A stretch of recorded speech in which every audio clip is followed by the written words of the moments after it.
नमस्कार, मैं हूं संजय शर्मा। आप देख रहे हैं 4PM न्यूज नेटवर्क।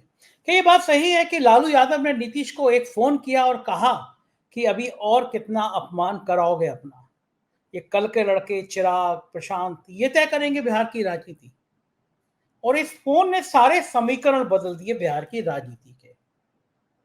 बिहार में अभी तक दो सिरे होते थे, या तो लालू या नीतीश। 20 साल से भारतीय जनता पार्टी संघर्ष कर रही थी, लेकिन स्थान नहीं बना पाई थी। इस बार भारतीय जनता पार्टी के नेताओं के भ्रष्टाचार के किस्से सर चढ़ के बोल रहे हैं। यही कारण है कि कल से आए हुए पार्टी में लोगों को आज टिकट दे दिया गया। 24 घंटे के अंदर टिकट दे दिया गया। क्या यह तय हो गया है कि प्रधानमंत्री जी को समझ आ रहा है कि बिहार हारे तो नीतीश के सांसद लालू के साथ जाएंगे और सरकार खतरे में पड़ जाएगी?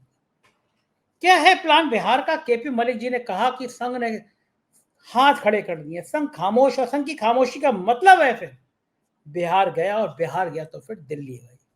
बहुत रोचक बातचीत है केपी मलिक जी से। आपसे रिक्वेस्ट है, चैनल को सब्सक्राइब करिए, ज्वाइन करिए। चलते हैं केपी मलिक जी के पास। 4PM न्यूज नेटवर्क में स्वागत है केपी मलिक साहब आपका। बिहार से रोज एक चौंकाने वाली खबरें आती हैं और खबरें हैरान कर देती हैं। तेजस्वी यादव गए आज नामांकन कराने के लिए। कल लालू यादव व्हील चेयर पे थे, राबड़ी देवी जी थी, परिवार था। और मैं देख रहा हूँ जो तस्वीरें आई हैं, जनता का जो जोश दिख रहा है। कभी कभी भीड़ होती है जिसका चेहरा बिल्कुल ठंडा सा होता है, पैसे देके आए होते हैं लोग, नहीं बोलते, लेकिन जो भीड़ का अंदर उत्साह था वो अलग ही नजारा था। प्रशांत किशोर ने मैदान छोड़ दिया है कि यदि साहब मैं चुनाव नहीं लड़ना, पार्टी के लोगों को लड़ाना जरूरी है। इसे मैदान छोड़ के भागना कहते हैं। अगर आप लड़ रहे होते, आप इतने लोकप्रिय हो तो कहीं से भी लड़ रहे थे, पार्टी के लोग तो लड़ते रहते हैं। लेकिन जो सबसे बड़ी खबर आई है, मेरे रिपोर्टर जो हैं वो क्षितिज यहाँ से गए हुए हैं, कवरेज कर रहे हैं, अभिषेक वहां मौजूद हैं। मेरे पास जो सूत्रों ने बताया है जानकारी में पुष्ट नहीं हो रहा, लेकिन बिहार में ये चर्चा बड़ी आम हो रही है और इसकी संभावना बहुत ज्यादा है कि लालू यादव ने नीतीश को फोन किया, कहा कि ये चिराग पासवान और कल के लड़के जो हैं, इससे ज्यादा आपका अपमान और क्या करेंगे। अब मैं इससे आगे की कोई कहानी नहीं कहूंगा, इससे आगे की कहानी मैं आपसे सुनना चाहता हूं कि अगर लालू नीतीश से ये कहते हैं कि और कितनी बेइज्जती कराओगे, तो नीतीश के दिल में क्या आएगा। और वास्तव में नीतीश का जितना अपमान हो रहा है इस समय, उतना अपमान शायद नीतीश का पिछले 20 सालों में कभी नहीं हुआ। और ये भारतीय जनता पार्टी की नई नीति नहीं है। वो जिसके संग रहती है उसका ये हाल करती है। महाराष्ट्र में शिवसेना का हाल किया, पंजाब में अकाली दल का ये हाल किया, अब बारी नीतीश कुमार की है। क्या लगता है केपी मलिक साहब, बिहार के संदेश ये राजनीति में कितना महत्व रखते हैं? देखिए संजय जी, अगर आप 40 साल की राजनीति का इतिहास देखें और शुरुआत करें, आप जब जो है दो ध्वजवाहक निकले थे राजनीति के बिहार से, दो युवा निकले थे, उसमें लालू और नीतीश मंजे हुए खिलाड़ी बन के आज हमारे बीच में हैं, जिंदा हैं और लगातार पिछले 40 साल से बिहार की राजनीति पे छाए हुए हैं। और आप अगर देखें, चाहे वो 15 का चुनाव हो, चाहे वो 20 का चुनाव हो, चाहे आज 25 में वो चुनाव में खड़े हों, आपस में या तो उनमें गठबंधन होता है या वो आमने सामने होते हैं, लेकिन लड़ाई उन्हीं के बीच में होती है। ये पहली बार है कि लड़ाई किसी तीसरे व्यक्ति के साथ हो रही है और आज दोनों कुड़ रहे हैं। आज अगर तेजस्वी यादव की एक बाइट देखें आप, जो शाम को आई है, उसमें टारगेट तेजस्वी यादव ने नीतीश को नहीं किया, उन्होंने जनता दल को टारगेट किया और कहा कि आज जनता दल को चलाने वाले जो है भारतीय जनता पार्टी के मोहरे हैं, वो जनता दल यूनाइटेड को चला रहे हैं, चाहे वो संजय जोशी हो और चाहे वो लल्लन सिंह।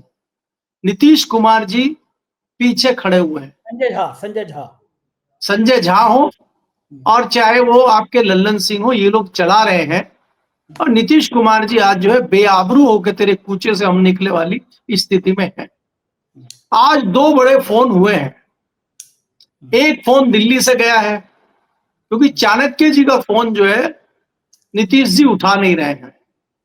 जब चाणक्य जी का लगातार फोन नहीं उठा रहे हैं, तो फिर बड़े जो हमारे महामानव हैं, उन्होंने फोन किया, तो उनका फोन नीतीश जी ने उठाया जरूर, लेकिन तवज्जो बहुत ज्यादा नहीं थी।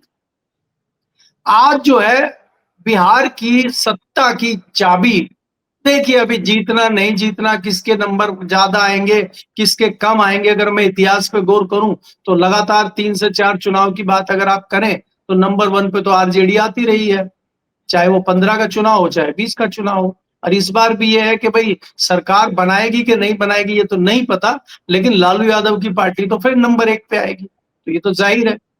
लेकिन जो फोन गए हैं तवज्जो नहीं दी गई है, और लालू यादव का दूसरा फोन जो गया है, जो हमारे सूत्र बता रहे हैं कि लालू यादव का फोन नीतीश कुमार को गया है। तो दो बड़े महत्वपूर्ण फोन आज बिहार में जो है सीएम के ऑफिस में घंटी बजी है, दो महत्वपूर्ण फोन की।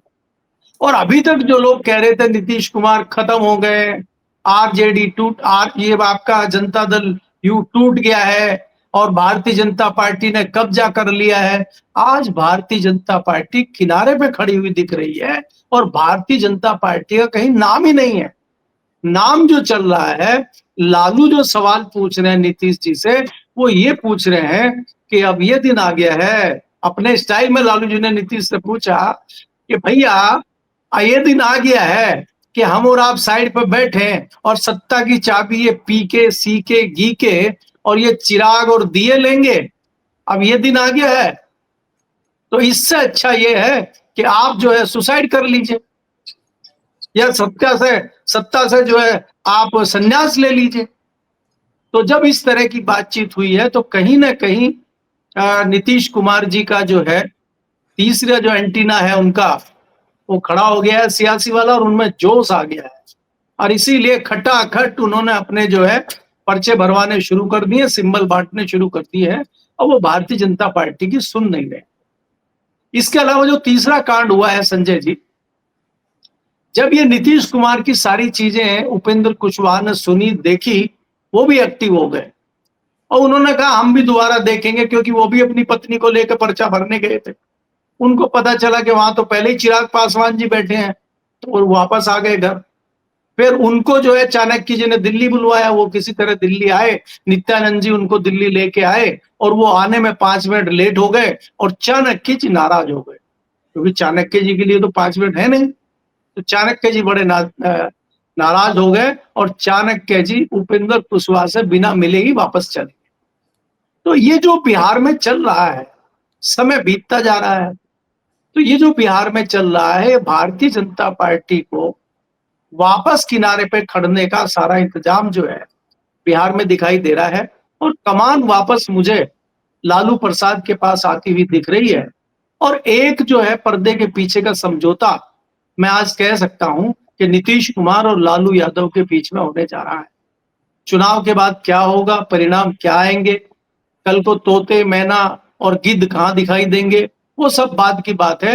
लेकिन आज शाम तक की घटनाओं का अगर आप निचोड़ निकालना चाहते हैं तो दो जो राजनीति के किंग हैं बिहार के, कहीं ना कहीं उनमें कोई पर्दे के पीछे डील चल रही है। और वो जो बाइट आई है तेजस्वी यादव की, जिस प्रकार से उन्होंने नीतीश कुमार को किनारे करते हुए और निशाना जो साधा है, वो जनता दल के जो मोहरे हैं उन पे साधा है, वो जताता है कि देखिए भाई आप लड़ाई लड़ रहे हैं सरकार के खिलाफ, आप सरकार की कमियां गिनवा रहे हैं और नीतीश कुमार मुख्यमंत्री उन पे आप आरोप प्रत्यारोप लगा नहीं रहे, तो ये क्या जताता है। तो कई सारे ऐसे कारण हैं कि जिससे ये अंदेशा होता है कि बिहार में बड़ा खेला हो चुका है, और जिसकी आधारशिला रात को रखी गई है, पिछली रात में। जी बिल्कुल ठीक कह रहे हैं। और प्रधानमंत्री ने शायद हरियाणा की अपनी रैली वैली भी इसीलिए कैंसिल कर दी, फोकस सारा बिहार है। क्या लगता है आपको, अगर बिहार कुछ गड़बड़ाया, कि भी मलिक साहब मैं छड़े मान ले रहा हूं कि अगर बिहार में एनडीए की सरकार नहीं आई, तेजस्वी यादव की सरकार आ गई, तो मैं जानना चाहता हूं कि लालू यादव क्या दांव चलेंगे, और खास तौर से नीतीश के जो सांसद हैं, जिनके दम पर मोदी जी अभी इतरा रहे हैं, सरकार चला रहे हैं, क्योंकि नायडू तो तुरंत बार्गेनिंग पे आ जाते हैं ना। ये माना जाता है कि राजनीति में नायडू से अच्छा कोई बढ़िया बार्गेन करने वाला है नहीं। भारतीय राजनीति के सबसे अच्छे बार्गेनर नायडू माने जाते हैं। उन सांसदों का क्या होगा? भारतीय जनता पार्टी क्या लाल नीतीश के उन सांसदों को तोड़ पाएगी, या फिर बिहार में सरकार अगर तेजस्वी की बन गई तो वो सांसद तेजस्वी के खेमे में दिखाई दे सकते हैं, ऐसी भी चर्चाएं हैं। और नीतीश क्या चाहेंगे कि पार्टी के अगर सांसद उनसे अलग होने का मन बनाएं या फिर वो खुद भी किसके संग रहना पसंद करेंगे। बिहार में भारतीय जनता पार्टी की जिसकी जड़ें 20 साल से जम नहीं पाई, पूरा जोर लगा लिया, वो नीतीश के पीछे ही खड़ी रही हमेशा, क्योंकि लालू की जड़ें वहां कमजोर नहीं है। जो पिछड़ों में जो सामंतवादी ताकतों के खिलाफ लालू ने लड़ाई लड़ी है, उसके किस्से आज भी गली गली मोहल्ले मोहल्ले में गाए जाते हैं, कहे जाते हैं। एक जमाना था जब बिहार ऊंची जातियों के बिल्कुल मुट्ठी में था। ऊंची जातियां जो चाहती थी बिहार में करती थी, पिछड़ों का, दलितों का, बड़े बड़े हमने हादसे देखे हैं वहां उनके साथ। लेकिन लालू यादव जो पिछड़ों दलितों की आवाज बन के उठे, मुसलमानों की आवाज बन के उठे, उसने पूरे देश में लालू यादव की एक अलग पहचान कायम कर दी। खासतौर से जब आडवाणी का रथ रोक दिया था, उन्होंने गिरफ्तार कराने की नौबत आ गई थी, गिरफ्तार करा दिया था। मैं ये जानना चाहता हूं केपी मलिक साहब, चुनाव के बाद नीतीश के सांसदों का क्या होगा? देखिए संजय जी, आपने पहले बहुत पुरानी याद ताजा कर दी है। जिस दौरान अडवाणी जी अपनी यात्रा लेके निकले थे और भारत के जिन जिन राज्य से वो निकले थे, किसी भी राज्य के मुख्यमंत्री की हिम्मत नहीं हुई थी कि वो अडवाणी जी को गिरफ्तार करके अपने हिंदू मतदाताओं को नाराज करने का जो है खामियाजा मोल ले। और ये जो चैलेंज था, ये लालू प्रसाद ने लिया और ठोक के लिया। उससे कुछ वोट जरूर नाराज हुए, हालांकि वो वोट मिलते नहीं थे उसको अगड़ों के, लेकिन फिर भी उन्होंने लिया और इससे उनकी पैठ बहुत मजबूत हो गई पिछड़े और दलितों, और मुस्लिम तो उनके साथ बड़ी तादाद में रहता ही है। अब आपने जो सवाल पूछा है कि नीतीश कुमार के जो सांसद हैं उनका क्या होगा, नीतीश कुमार के सांसद छोड़िए साहब, भारतीय जनता पार्टी के सांसदों का क्या होगा, ये सवाल पूछिए। नीतीश कुमार के जो सांसद हैं वो मंत्री हैं, वो मलाई खा रहे हैं, सत्ता के पायदान पे खड़े होके वो जो मलाई चाट रहे हैं दिल्ली में बैठ के। अगर नीतीश कुमार समाप्त होते हैं तो वो सीधा आरजेडी ज्वाइन करेंगे और लालू यादव का झंडा बुलंद करेंगे, क्योंकि उनको पता है कि लालू यादव के बाद तेजस्वी यादव राजनीति की लंबी रेस का घोड़ा है बिहार में। उसके मुकाबले पे चाहे कोई भी नेता हो, आज की डेट में बिहार में कोई नेता दिखाई नहीं देता है। नीतीश कुमार के बाद लाइन खत्म है, लेकिन लालू के बाद लाइन चलती हुई दिखती है तेजस्वी के रूप में। लालू यादव का बड़ा लड़का भी है, लेकिन लाइन वहां खत्म तो नहीं हो रही है। तो तेजस्वी ने कमान संभाल ली और लालू यादव ने उसको तराश के, ठोक पीट के एक मजबूत घोड़ा बना दिया राजनीति का, जो सरपट दौड़ रहा है और उसमें कोई कमी हमें दिखाई नहीं देती है। उसमें लालू की तस्वीर लोगों को दिखाई देती है। इसीलिए बिहार की जनता में, खासकर पिछड़ों में, तेजस्वी यादव लोकप्रिय है। अब अगर आप नीतीश की बात करते हैं, नीतीश ने बहुत अच्छी राजनीति की है, नीतीश का बहुत सम्मान है और नीतीश को आप हल्के में नहीं ले सकते, क्योंकि नीतीश ने बिहार को साधने में, बिहार की राजनीति करने में बहुत ज्यादा मेहनत की है। संजय जी जो हमारे सीनियर बताते थे कि जो पहला चुनाव नीतीश कुमार ने लड़ा था बिहार में, अपनी जमीन बेच कर लड़ा था और वो चुनाव हार गए थे। तो ये तो ईमानदारी की और उसकी तस्वीर थे नीतीश कुमार तो। और आज भी नीतीश कुमार के ऊपर कोई बेईमानी का, घोटाले का, उसका कोई आरोप सीधे सीधे आप नहीं लगा सकते। उनके कोई मंत्री कर रहे हो, उनके कोई अधिकारी कर रहे हो, उनके कोई दूसरे सहयोगी कर रहे हो, ये हो सकता है, लेकिन नीतीश कुमार के ऊपर आज भी कोई भ्रष्टाचार का या इस तरह का कोई आरोप ठहरता नहीं है। इसीलिए लंबे समय से वो राजनीति वहां पे कर रहे हैं।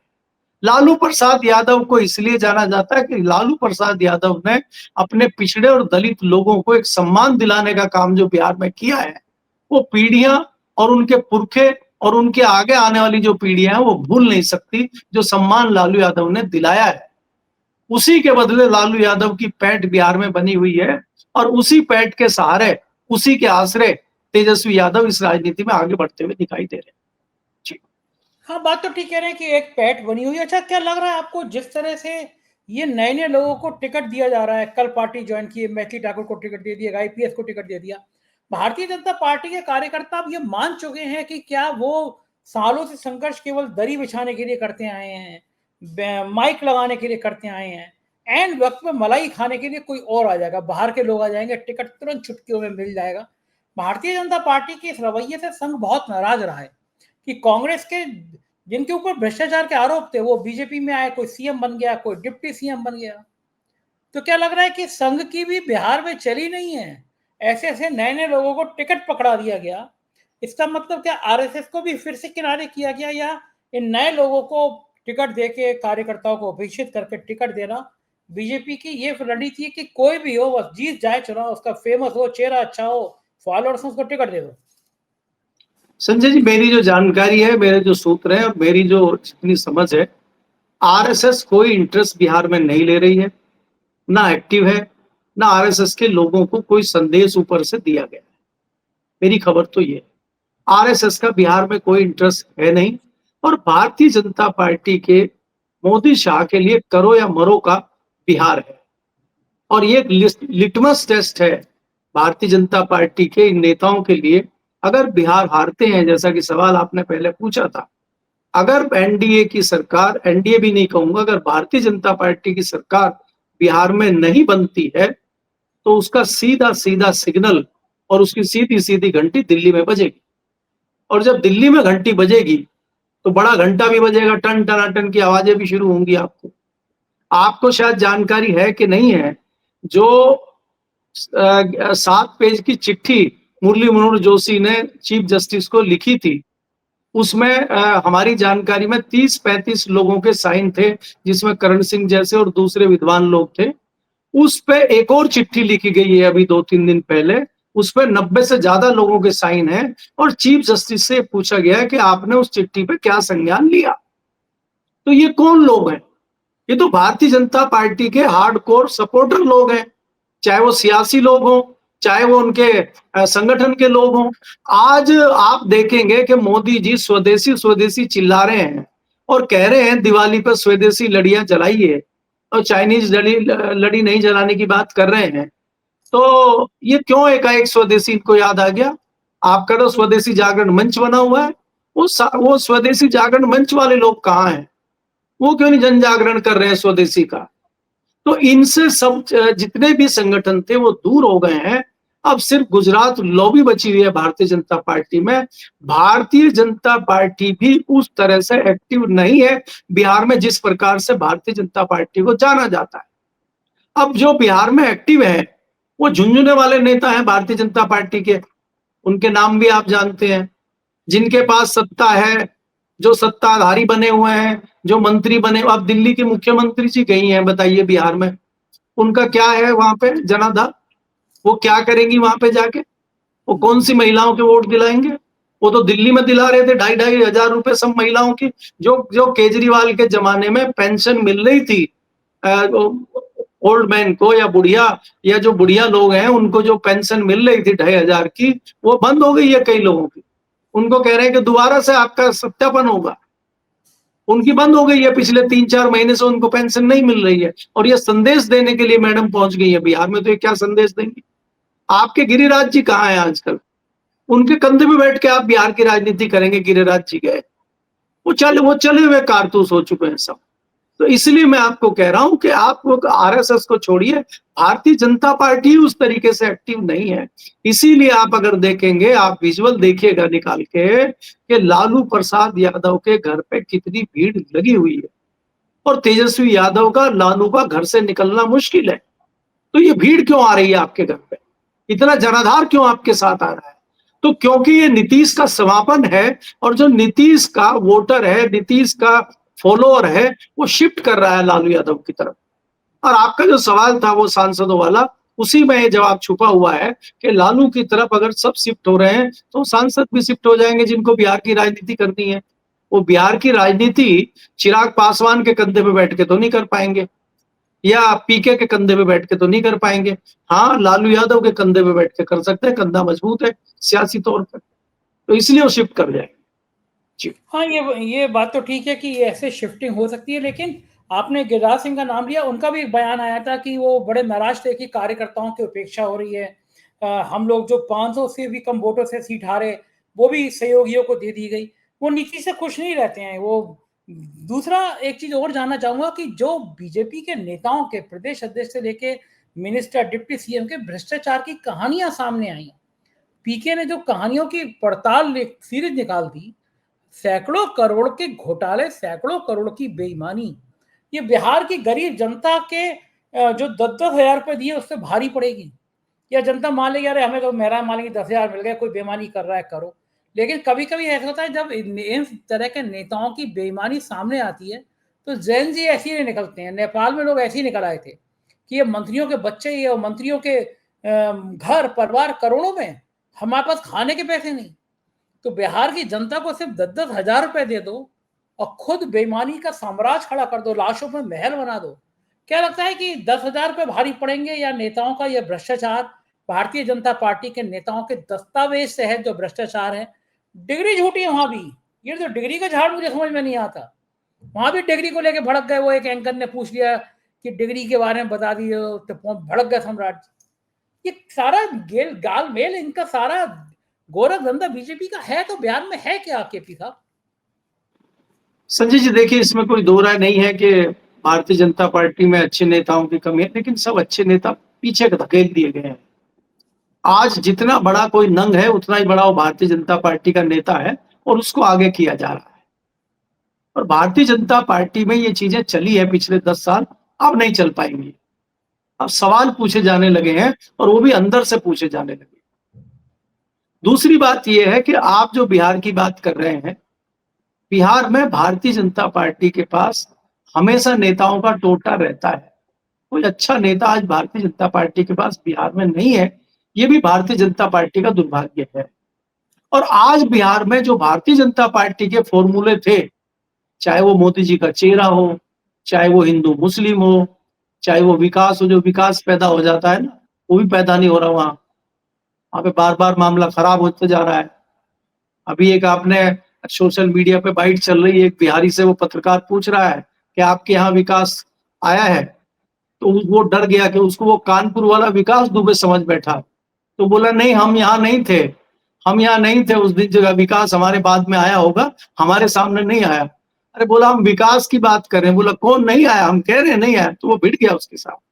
तो ऐसे लोग कंफ्यूज हो रहे हैं। तो बिहार में इनका जो साम दाम दंड भेद होता था वो चल नहीं पा रहा है। और इन्होंने जो पीके को भेजा था कि ये नुकसान करेंगे लालू का, अब ये लालू का नुकसान पीके कैसे करें, पीके को भी समझ में नहीं आ रहा है। तो पीके ने क्या किया, जैसे हमारे वेस्टर्न यूपी में आपने भी देखा होगा, जो देसी कट्टे आते हैं कई बार वो मिस फायर कर जाते हैं। अब वो सामने वाले को तो मारते नहीं, वो अपने हाथ को जो है घायल कर देते हैं। तो ये जो पीके साहब थे, ये भारतीय जनता पार्टी के लिए मिस फायर कर गए और ये भारतीय जनता पार्टी के लिए भस्मासुर साबित हुए। ये गए तो थे फायदा पहुंचाने, उल्टा इन्होंने नुकसान कर दिया। और अपने ही लोगों का, जिनको पता भी नहीं था संग्राम सिंह की डिग्री के बारे में, वो पीके साहब ने सबको बता दिया। उनके भ्रष्टाचार के बारे में सबको बता दिया। जिनको नहीं भी पता था, महागठबंधन के लोगों को, आरजेडी के लोगों को, उनको भी पीके ने बता दिया। तो पीके फायदे के बजाय नुकसान कर बैठे। उनको ये लग रहा था पहले मैं एक एक करके सबको नाप दूं। पहले तो नपाई उन्होंने नीतीश कुमार की करी, फिर बीच बीच में लालू की भी करी, लालू का चलाया उन्होंने पूरा जंगल राज और फलाना ढिमका। फिर आया रे जंगल राज तो लालू जी का 20 साल पहले था, 20 साल से तो नीतीश जी हैं। फिर पैंतरा बदला इन्होंने, फिर नीतीश कुमार को टारगेट पर लिया। नीतीश कुमार भी टारगेट पर ज्यादा दिन रहे नहीं, क्योंकि उनके पास कुछ ऐसा था नहीं। तो घूम फिर के ये भारतीय जनता पार्टी वालों के पास आ गए और यहाँ जो है फंस गई, भारतीय जनता पार्टी भी फंस गई और ये खुद भी फंस गए। और अब ये ऐसे फंस गए हैं कि कहीं ऐसा ना हो कि बिना चुनाव लड़े ही इनको वापस आना पड़े। कहीं जो है महामहिम आदेश दे दें कि आप छोड़िए, आपने उल्टा नुकसान कर दिया है, आप नॉमिनेशन फाइल मत करिए, आप वापस आ जाए। कहीं इस तरह की परिस्थितियां ना बन जाए। इसलिए मैं आपको बता रहा हूं कि धीरे धीरे जिस प्रकार हालात बदलते जा रहे हैं, और यहाँ देखिए कांग्रेस जैसी पार्टी भी मजा ले रही है, उसके पास खोने को कुछ नहीं है। जो भी मिलेगा फ्री का मिलेगा, थोड़ी मेहनत करनी है। लालू प्रसाद के कंधे पे बैठ के कांग्रेस को भी हो सकता है कुछ सीटें हासिल हो जाए, जैसे अखिलेश के साथ मिलकर लोकसभा में यूपी में आ गई। तो इसलिए कांग्रेस को भी मजा आ रहा है और जो इंडिया गठबंधन के लोग हैं उनको भी खूब मजा आ रहा है। लेकिन मशाल जो है तेजस्वी के हाथों में दे दी गई है। सीटों पे कुछ होगा, जो सीटें मिलेंगी मिल जाएंगी। अभी जो लड़ाई हमें दिखाई दे रही है वो पीके की और तेजस्वी यादव की लड़ाई है। भारतीय जनता पार्टी तीसरे मोर्चे पे चली जाएगी और नीतीश कुमार खाली नूरा कुश्ती करते हुए दिखाई देंगे आपको। और कहीं ना कहीं ऐसी चीजें होंगी कि आपसी समझौते के तहत सीटों पर अपने लोगों को खड़ा कर लिया जाए। नीतीश बहुत ज्यादा गुस्से में है क्योंकि चिराग पासवान ने कुछ उनकी जो अपनी निजी सीटें थी उन पे भी कैंडिडेट खड़े कर दिए, तो उससे ज्यादा गुस्से में नीतीश कुमार है और उसी का परिणाम है कि फोनों पे वार्ताएं शुरू हो गई। बिल्कुल ठीक है, बिल्कुल ठीक कह रहे हैं। राजनीति में बहुत कठिन है डगर पनघट की। देखते हैं क्या क्या होता है आगे। बहुत बहुत शुक्रिया केपी साहब, आपने इतनी बातचीत की। शुक्रिया, थैंक यू। ये थे केपी मलिक जी। पूरी बातचीत आपने सुनी, कैसी लगी बातचीत कमेंट जरूर करिएगा। आपकी राय मेरे लिए बड़ा महत्व रखती है। शुक्रिया, थैंक यू।